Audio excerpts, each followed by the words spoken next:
ఉన్న బంగారాన్ని విడిపించి ఆ రోజు ఆన్లైన్ రేటుకే మేము కొంటాం. Sharma gold company. Hello Ram గారు. హాయ్ నారాజు. అవకాశవాదుల్ని మనం ఎలా గుర్తించాలి? ఒకవేళ అవకాశవాదులతోనే కలిసి పనిచేయాల్సినటువంటి అవసరం వచ్చినప్పుడు ఎలా మెలగాల్సినటువంటి అవసరం ఉందండి? ఎందుకంటే ఇవాళ మనం ఒక చట్రంలో ఇరుక్కుపోయి ఉంటాం. తీరా కొద్ది రోజులు ట్రావెల్ చేసిన తర్వాత విల్ గెట్ అ క్లారిటీ. ఓహో, వీడు అవకాశవాది అనేటువంటిది. ఎవరన్నా అడిగితే వాళ్ళు సింపుల్గా ఒక మాట చెప్పేస్తారు మనకి, మోసపోవటం నీ తప్పు కానీ వాళ్ళది ఎందుకు తప్పొద్దని చెప్పేసి ఒక మాట అనేసి వెళ్ళిపోతారు.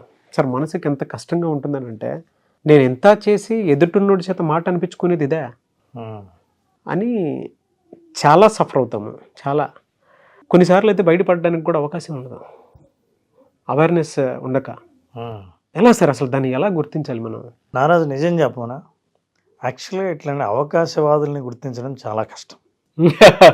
ఎందుకంటే అసలు అవకాశవాదులు నేర్చుకున్న ఒకే ఒక స్కిల్ ఏంటంటే, ఎప్పటికప్పుడు పరిస్థితులకు అనుగుణంగా వాళ్ళను అడాప్ట్ చేసుకోగలిగిన వాళ్ళ నేచర్ వల్ల వాళ్ళని గుర్తుపట్టడం చాలా కష్టం. అదే వాళ్ళకున్న స్కిల్. అందుకే ఆపర్చునిటీస్ ఎట్లా మనం గుర్తుపట్టాలి అని అంటున్నప్పుడు కష్టం కాబట్టి, గుర్తుపట్టలేదు కాబట్టి మీరు ఆపర్చునిస్ట్స్కి బలైపోయారు. అవకాశవాదులకు మీరు స్కేప్ గోట్ అయ్యారు, బలిపశువుగా మారారు. అయినా జాగ్రత్తగా ఆలోచిస్తే కొన్ని లక్షణాల ద్వారా ఎవరు అవకాశవాదులు ఎవరు కాదు అని గుర్తించవచ్చు. అయితే మీరు ఎప్పుడైతే నేను అవకాశవాదుల చేతుల్లో బలవుతున్నానని అనుకున్నారో అప్పుడు బయటపడాలని మీరు సిద్ధమైనట్టే అర్థం. అంటే సగం బయటపడినట్టు. నేను పొరపాటు అవతల వాళ్ళ సేఫ్టీ హ్యాండ్స్లో ఉన్నా అనుకున్నానే కానీ అవి బందీఖానా అని ఎప్పుడైతే మీరు తెలుసుకుంటారో అప్పుడు సగం బయటపడినట్టే లెక్క.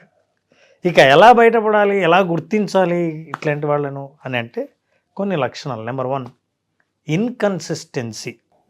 వాళ్ళు ఒక ఇదే బిహేవియర్ని కన్సిస్టెంట్గా ఉంచరు. అవసరాన్ని బట్టి, సందర్భాన్ని బట్టి, ప్లేస్ని బట్టి వాళ్ళ ప్రవర్తన మారుతూ ఉంటుంది. ఒకసారి ఒక మాట మాట్లాడిన వాడు అదే మనిషి టక్మని మాట మార్చేస్తాడు. కన్సిస్టెన్సీ ఉండదు. ఏం పర్వాలేదులే అని ఒకసారి అంటే ఏం పర్వాలేదేంటి, ఏంది పర్వాలేదు, సీరియస్గా తీసుకోవాల్సిందే అని ఒకసారి అంటాడు. అదే ఇంతకుముందు ఏం పర్వాలేదని అన్నాడే. సో మనిషి ఎప్పటికెప్పుడు అడాప్ట్ అవుతుండడం వల్ల, ఈ లక్షణం వల్లే వాళ్ళని గుర్తుపట్టడం కష్టం. సందర్భానికి అనుగుణంగా ప్రవర్తించాడేమో అని అనుకునే ప్రవర్తన ఈ ఇన్కన్సిస్టెంట్గా ఉండడం వల్ల అది ఒక లక్షణంగా గుర్తించాలి. ప్రవర్తనలోనే కాదు, ఒక్కోసారి వాళ్ళ మాటలో, వాళ్ళ కమ్యూనికేషన్లో ఒకే విధంగా ఉండరు.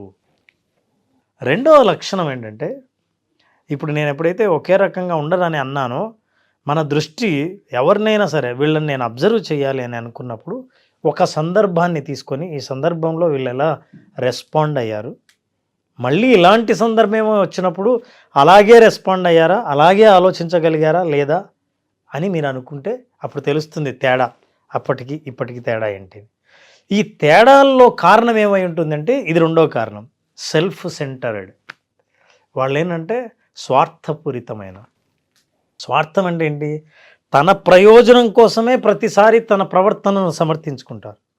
వాళ్ళకు ప్రయోజనం ఉంటుంది. Self centred. ఈ సెల్ఫ్ సెంటర్డ్ వల్ల మారిన ప్రవర్తనను కూడా సమర్థించుకుంటారు. సో ఇట్లా సమర్థించుకోవడం అనేది రెండో లక్షణం. అంటే సెల్ఫ్ సెంటర్డ్. ఫస్ట్ అసలు స్వార్థం ఉంటుంది వాళ్ళకు. ఈ స్వార్థం ఏంటంటే, మీ మీద అభిమానం చూపించినట్టున్నా, మీ మీద ప్రేమ చూపించినట్టుండి, మిమ్మల్ని కేర్ తీసుకుంటున్నట్టున్న అవుట్కమ్ మాత్రం వీళ్ళకున్న ప్రయోజనమే ఎక్కువ కనిపిస్తుంది. అయితే మీరు ఎక్కడ పొరపాటు పడతారంటే, అభిమానము, ప్రేమ, కేర్. వీళ్ళ డబ్బులు వీళ్ళు తినేసినా పర్లేదు, అంటే అవుట్కమ్ వీళ్ళు డబ్బులు తినేస్తారు, కానీ వీళ్ళు మాత్రం బందీఖానాలో ఉంటారు. ఈ రెండు చేతులు పెట్టినట్టు కాపాడినట్టున్న చేతులే కానీ అది పిడికిలు అనే విషయం గుర్తించరు. సో ఈ పిడికిల్లో బందీఖానా, సెల్ఫ్ సెంటర్డ్ వాళ్ళ ప్రవర్తన వల్ల అందులో ఉండిపోయి చివరికి పూర్తిగా వాళ్ళ మీద ఆధారపడిన పరిస్థితి వచ్చినప్పుడు గుర్తించలేరు. వీళ్ళు అవకాశవాదులా కాదా అని ఆధారపడవలసి వచ్చినప్పుడు, ఎప్పుడైతే అమ్మో ఇది అవకాశవాదులో నేను ఇరుక్కున్నాను ఇప్పుడు బయటపడాలి అని అనుకున్నారో 50% బయటపడినట్టే లెక్క. ఈ సెల్ఫ్ సెంటర్డ్నెస్ను గుర్తించాలి, వాళ్ళ స్వార్థం ఏంటి అన్నది. మీరు ఇందాక అన్నట్టు 50% బయటపడినట్టు లెక్క అంటే ఫస్ట్ వాళ్ళకి ఆ థాట్ ఖచ్చితంగా క్రియేట్ అవ్వాలి. అవును. ఈ వీడియో చూసిన తర్వాత అయినా సరే కొంతమందికి అర్థమవుతుంది, ఓహో నేను ట్రాప్లో ఉన్నానా. అవేర్నెస్ అండి. ఈ అవేర్నెస్, అసలు అవేర్నెస్ అంటే జ్ఞానం అని. ఈ జ్ఞానం ఎప్పుడైతే వచ్చిందో చీకటి పోయిందని అర్థం. అంతే. ఇంతవరకు అంధకారంలో ఉన్నాను నమ్మి ఇప్పుడు తెలిసాను. ఈ అవకాశవాదులు మ్యానిపులేట్ చేయడం అన్నది వాళ్ళకున్న పెద్ద స్కిల్. ఈ మ్యానిపులేషన్ అంటే ఏంటంటే ఇందాకే మనం అనుకున్నాం, మీకు ఇచ్చే ఇంప్రెషన్ ఎలా ఉంటుందంటే, నా గురించి పట్టించుకునేవాడు ఒకడు ఉన్నాడు, నా గురించి ఆలోచించే వాళ్ళు ఉన్నారు, నేను ఏం చెయ్యాలో ఏం చెయ్యకూడదో చెప్పేవాళ్ళు ఉన్నారు అనేదాన్ని కేర్గా మీరు భావిస్తే వాళ్ళ అవసరంగా వాళ్ళు భావిస్తారు. సో ఈ మ్యానిపులేటివ్ బిహేవియర్ వల్ల అవతల వాళ్ళు మీకు ఎప్పుడు కనిపించినా సరే వాళ్ళలో మంచిని మాత్రమే బయటపడేటట్టు జాగ్రత్త పడతారు. అందువల్లే వీళ్ళని గుర్తించడం చాలా కష్టం. 4వది, వీళ్ళకి ఎక్కువ పొగడత అలవాటు. ఉన్నదానికి లేనిదానికి ప్రతిసారి ఎక్కువగా మెచ్చుకుంటుంటారు, విపరీతంగా మెచ్చుకుంటుంటారు. అసలు ప్రతి మనిషికి ఎవరైనా సరే నన్ను మెచ్చుకునే వాళ్ళు ఉంటే వాళ్ళ మెచ్చుకోలు కోసం ఎదురు చూసే మానవ జీవితాలు చాలా ఉంటాయి. సో అలాంటి మెచ్చుకునే వ్యక్తి నా పక్కనే ఉండి నన్ను కేర్ తీసుకునే వాళ్ళు ఉండగా వాళ్ళకంటే ఇంకెవరిని నమ్మాలి అని అనిపిస్తుంది. కానీ వీళ్ళకున్న ఈ లక్షణాల్లో విపరీతంగా మెచ్చుకోవడం, అవసరాన్ని బట్టి వాళ్ళని ఫ్లాటర్ చేయటం, ఇవన్నీ అంటే ఆ మెచ్చుకున్నప్పుడు వీళ్ళకి ఏదో ప్రయోజనం ఉంటుంది, అది చూడాలి. ఈ లక్షణం కూడా వాళ్ళకు ఉంటుంది. స్వార్థం అన్నది సెంటర్గా ఉండి అవతల వాళ్ళ బిహేవియర్ని ప్రతిసారి కంట్రోల్ చేస్తూ దాన్ని ప్రేమగా కేర్గా చూపిస్తూ ఉన్న వాళ్ళందరూ అవకాశవాదులు. ఈ ఆపర్చునిస్ట్ గురించి నారాజు సుమతి శతకంలో ఒక పద్యం ఉంది. ఎప్పుడు సంపద కలిగిన అప్పుడు బంధువులు ఒత్తురు, అది ఎట్లనినన్ తెప్పలుగా చెరువు నిండిన కప్పలు 10,000 చేరు కదరా సుమతి అని.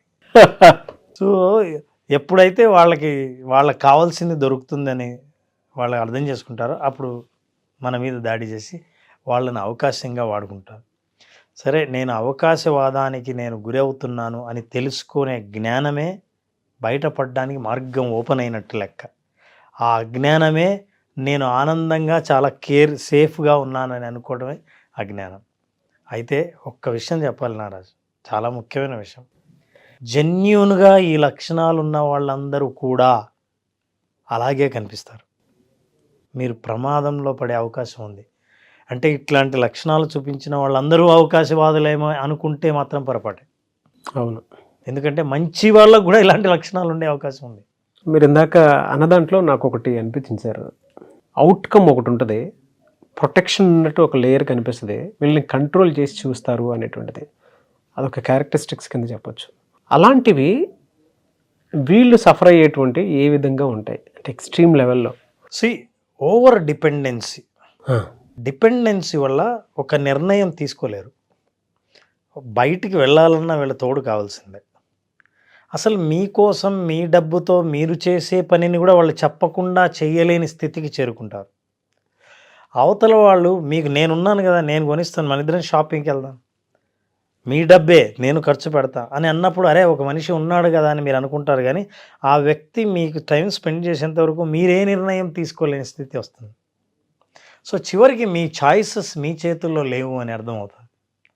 ఈ ఓవర్ డిపెండెన్సీ ఏమవుతుందంటే మనం డెసిషన్ మేకింగ్లో డిలే అయ్యి మన అభివృద్ధి వాళ్ళకు అనుగుణంగా వాళ్ళ డైరెక్షన్లో వెళ్ళడం మొదలు పెడుతుంది తప్ప మనకి ఏది అవసరమో ఆ రకమైన డైరెక్షన్లో మనం వెళ్ళడానికి వీలు కాదు. అంటే దీన్ని బట్టి నాకు అర్థమైంది ఏంటంటే, మీరు ఇందాక చెప్పినట్లు ఈ ట్రాప్లో ఉండేటువంటి వాళ్ళు నయవంచికంగా ప్రేమ ఎప్పుడు చూపించినా ఆ ప్రేమను గుడ్డిగా నమ్మేస్తారు. వాళ్ళ అవసరాలకు ఏం కావాలన్నా వీళ్ళు చేసేస్తారు. కానీ వీడు మాత్రం వీడికి కావాల్సిన అవుట్కమ్ ఒకటే తీసుకుంటాడు. అంతే. వీడికి ప్రేమ చూపించాలనుకుంటే ప్రేమ చూపిస్తాడు, నటించాలనుకుంటే నటిస్తాడు, బయట తినిపిస్తాలని తినిపిస్తాడు, బయట తిప్పాలని తిప్పాలి, అన్ని బిహేవియర్స్ ప్రదర్శిస్తాడు. ఎందుకంటే తనకు కావాల్సిన ఒక అవుట్కమ్ ఉంటుంది దానికోసం. అందుకే వీళ్ళని మాల్ అడాప్టివ్ అంటారు. అవసరాన్ని బట్టి, అవసరానికి ఏ బిహేవియర్ తనకు కావలసిన అవుట్కమ్ సాధించి పెడుతుందో ఆ బిహేవియర్ని వాళ్ళు అప్పటికప్పుడు అడాప్ట్ చేసుకుంటారు. కాబట్టి వాళ్ళు నిజంగా మన మంచి కోసం చేస్తున్నారా, వాళ్ళ స్వార్థం కోసం చేస్తున్నామా అన్న డిఫరెన్స్ కనుక్కోవడం కష్టం. ఫైనల్గా వాళ్ళకి కావాల్సింది అంటే సెల్ఫ్ సెంటర్డ్ అవుట్కమ్, తనకు కావలసిన ఫలితం కావడం కోసం మంచిగా ఉంటాడు, పొగుడుతాడు, చాలా కేర్ తీసుకుంటాడు, టైం ఇస్తారు. This is very important thing. Time ఇస్తారు, బహుమతులు ఇస్తారు, ప్రైస్ చేస్తారు. డబ్బంతా వీళ్ళది, కంట్రోలింగ్ అంతా వీళ్ళది, అజమాయిషి ఉంటుంది తెలియకుండా. వాళ్ళ మీద అజమాయిషి ఉంటుంది. అంటే మీ ప్రోగ్రెస్ వాళ్ళ చేతిలో ఉంటుంది ఇంకంతే అని అనుకున్నప్పుడు మనకు అర్థమవుతుంది వీళ్ళ అవకాశవాదులు. ఓకే, దాన్ని ఎలా ఐడెంటిఫై చేయాలి? ఇప్పుడు చాలామందిని మనం అవకాశవాదుల కింద తీసుకోవడానికి అవగాహన ఉండదు. బట్ దాన్ని ఎలా గుర్తించాలి మరి? అంటే నేను అవకాశవాది చేతిలో ఉన్నాను అనేటువంటి విషయం ఎలా గుర్తించాలి? వాళ్ళ లైఫ్ని కంపేర్ చేసుకుంటే Naraju, number 1 decision making, number 2 life style, number 3 progress.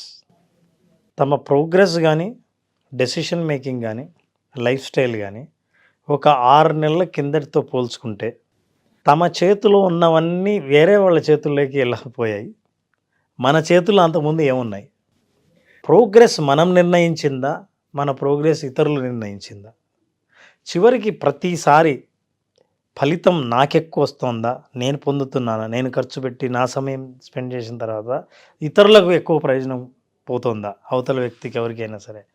ఇవి చూసినప్పుడు వెంటనే పిక్చర్ క్లియర్గా అర్థమవుతుంది. What was my life 6 months ago, what is my life now? Fantastic and దాని గెట్ అ క్లారిటీ మన కామెంట్ బాక్స్లో కూడా పెట్టేస్తారు. Thank you so much Ram గారు, ఒక మంచి అవగాహన కల్పించినటువంటి, అంటే మేము బందీఖానాలో ఉన్నదాన్ని ఒకేసారి క్లియర్ చేశారని చెప్పేసి. నిజమే సార్, అదే 6 months బిఫోర్ మనం ఏంటి, ఆఫ్టర్ 6 months ఏంటి, మనిషి పరిచయం అయ్యే ముందు ఏంటి, నేను పరిచయం అయిన తర్వాత ఏంటి అనేటువంటిది ఒకసారి రివ్యూ చేసుకుంటే పిక్చర్ క్లియర్గా కనిపిస్తుంది. మరి ఎట్లా సార్ దీన్ని బయటపడాలి అని అంటే, ఇప్పుడు వాళ్ళైనా ఇన్స్టెంట్గా వదిలించుకోవాలనుకుంటే కూడా వదిలించుకోలేరు కదా. బయటపడాలంటే చాలా సింపుల్ నారాజు. ఒకసారి అవతల వాళ్ళకి వ్యతిరేకంగా మీరు డెసిషన్ తీసుకొని చూపించండి, వాళ్ళు ఎలా రియాక్ట్ అవుతారో చూడండి. అవతల వాళ్ళు ఎక్స్పెక్ట్ చేసిన అవుట్కమ్కి మీరు రివర్స్ అవుట్కమ్ని మీరు ప్రయత్నించి చూడండి. ఇదే నాకు ఇష్టం అని చెప్పండి. మీ ఇష్టాన్ని ఎంతవరకు సపోర్ట్ చేస్తారో చూడండి. అంటే మీరు అబ్జర్వ్ చేసిన ప్రతిసారి వాళ్ళు ఎక్స్పెక్ట్ చేసిన అవుట్కమ్ కాకుండా మీరు కోరుకున్న అవుట్కమ్ని మీరు ఫోర్స్ చేసినప్పుడు అవతల వాళ్ళ రియాక్షన్ ఎలా ఉంటుందో చూడండి. ఈజీగా అర్థమైపోద్ది. వెంటనే ఇది మన కోసమా, నీ కోసమా? చాలామంది వీడియో చూసిన తర్వాత ఒక క్లారిటీకి వచ్చి చిన్న టెస్ట్ చేస్తారు కూడా. అవునా? కింద కామెంట్ బాక్స్లో పోస్ట్ చేసిన ఆశ్చర్యపోయే పని లేదా. వాళ్ళు ఎక్కడో ఉండరు సార్, ఆపర్చునిస్టులు ఎప్పుడూ కూడా సొసైటీ నుంచి మనకు తగిలినటువంటి వాళ్ళే ఉంటారు. అది ఫ్రెండ్ రూపంలో జరగవచ్చు, బెస్టీ రూపంలో జరగవచ్చు, ఆఫీస్లో కొలీగ్స్ రూపంలో జరగవచ్చు. వీళ్ళైతే ఇంకా డేంజర్. ఇంకా మన ముందు ఒకలా మాట్లాడతారు, మళ్ళీ వాళ్ళ బిహేవియర్ వీళ్ళ బిహేవియర్ అంటే ట్రయాంగిల్లో నడుస్తూ ఉంటుంది. మెయిన్ ట్రయాంగిల్కి ఎప్పుడు ఎలా ఉంటుంది అంటే వీళ్ళిద్దరి గురించి వాడుకొకటికే తెలుసు, కానీ వీళ్ళకి చెప్పాల్సింది వీళ్ళకి చెప్తాడు, వాళ్ళకి చెప్పాల్సింది వాళ్ళకి చెప్తాడు. బట్ అవుట్కమ్ మాత్రం వాడు అనుకున్నట్టు జరగాలనుకుంటాడు. అంటే వీళ్ళిద్దరిని నేనే మేనేజ్ చేస్తున్నాను అనే మోడ్లో ఉంటాడు. అవును. ఇంకొక టెస్ట్ చేయొచ్చు నారాజు. మీరు వీళ్ళు పరిచయం కాకముందు మీకున్న హాబీని ఏదో ఒకటి దాన్ని మర్చిపోయి ఉంటారు. మీరు రెగ్యులర్గా చేస్తున్న విషయాన్ని వదిలేసి ఉంటారు. ఇప్పుడు నేను ఆ పని చేయడంలో బిజీగా ఉన్నా అని చెప్పండి. మిమ్మల్ని ఎంకరేజ్ చేస్తారా, అక్కడి నుంచి డిస్ట్రాక్ట్ చేస్తారా? డిస్ట్రాక్ట్ అనేది అంటే ఎక్స్పెక్ట్ చేయలేము. నిజంగా మిమ్మల్ని పాజిటివ్గా ఎంకరేజ్ చేస్తుంటే వెరీ గుడ్ అని, so you are in good hands. Anyways I really appreciate your words అన్న. ఎందుకంటే ప్రతి ఒక్క మనిషికి కావాల్సినటువంటి లైఫ్ స్కిల్ని ఎక్కడో 10 చోట్ల తిరిగేటువంటి దాన్ని మీరు అలా చేతులు తీసుకొచ్చి పెట్టేస్తున్నారు చూసారా. That's a very great thing అండి. What a analysis, what a logic, picture clear. Thank you అన్న, thank you so much Ram గారు. Thank you Naraj, thank you so much.